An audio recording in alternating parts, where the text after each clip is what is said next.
Okay, so something that I think is important in a lot of sports and disciplines is to focus on principles over individual movements and tricks. So in chess, for instance, you're taught to emphasize the center rather than just worrying about specific openings. And in boxing, you learn early on that a big part of the game is making angles on other people where they can't hit you and you can hit them. But this is something that I don't think always happens in Brazilian Jiu-Jitsu. And when I did a video talking about what I wish I'd known when I started out and I mentioned principles, a lot of people asked me which principles specifically I was talking about. And so today I'm going to talk about 3 of the principles that I think are most important to learn as a white or maybe a blue belt that you aren't always explicitly told and you kind of end up working out as you go along. To be clear, I'm not a competition beast, I'm just a guy who's a black belt who's been doing it for quite a long time. But these are the things that I teach to our beginners and also to guys who kind of come from our academy after maybe 6 months or a year of training and haven't been taught them anywhere else. I'm not saying they're the most important principles to focus on or the only ones you'll ever need to know, but I do think that by starting to think about them early in your jiu-jitsu journey, you are going to set yourself up for success later on. So let's talk about that. Okay, so the first thing I want to talk about is keeping your elbows in. And I think a lot of people start to understand the importance of this fairly early on, but it's still useful to think about why it matters. So firstly, having your elbows close to your body just makes you structurally stronger. You can do a trick where you get another guy to keep his elbows tucked and then deadlift him off the floor, and he'll be able to keep his elbows pretty much in place, so he's hanging off his entire body weight without a struggle. You basically can't do that when your elbows are out here. So keeping your elbows in makes it harder for the other person to manipulate your limbs, and it's important for that reason. But also tons of attacks, including arm bars, kimuras, omoplatas, arm triangles, but also stuff like duck unders to the back, all rely on your opponent getting your elbows away from your body. And so when you're a white belt, one of the best things you can do to stop getting tapped out pretty much all the time is think about bringing your elbows close into your body pretty much whenever you can. And conversely, when you're going on the attack, what you want to think about is getting the other person's elbows away from their body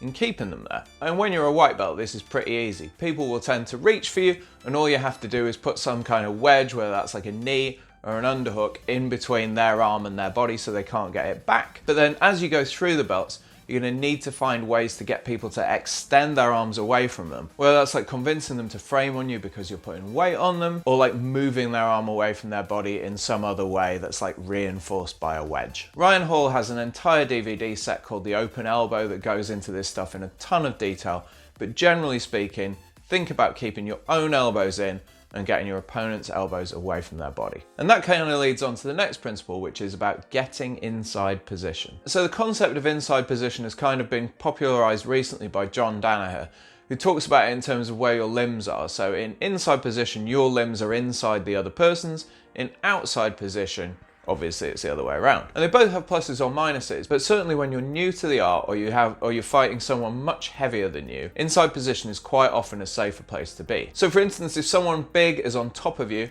having inside position stops them putting the wedges around you that will allow them to pin you to the floor effectively, which is what lets you create effective movement underneath them and start to move them around and manipulate their weight. And this is where a lot of the value of the underhook comes in. Basically what the underhook does is keep you in inside position by gluing you to the opponent. And that's why a lot of the fight in a position like half guard is who can get that underhook and go on the attack, whether they're going for a sweep or a pass. Inside position is also a really helpful concept when you start to think about leg locks. A lot of leg lock setups start with you pummeling your feet inside the other person's. And if you're worried about getting leg lock, then taking inside position on the other person can often keep you safe from the vast majority of the stuff they're going to try on you. And finally, it's really important on the feet. If you're wearing the judo gi, having the inside position on your opponent is going to let you manage distance better and stop them from taking strong grips. And if you're wrestling or doing no-gi, then taking inside position is what's going to let you take strong collar and elbow ties and let you start snapping people down and messing with their balance and their posture. So it's not always right to chase the inside position, but as a general place to be, it's not bad. And it's certainly useful to understand the value of it as you get better and better at jiu-jitsu. And then the final thing that I think is super valuable to start thinking about when you're a white belt is structure and frames. And again, this is something that's kind of probably going to be hinted at early on by certain movements you do, but it might not be spelled out explicitly. So this is about finding places where you're resisting your opponent's force without using any strength,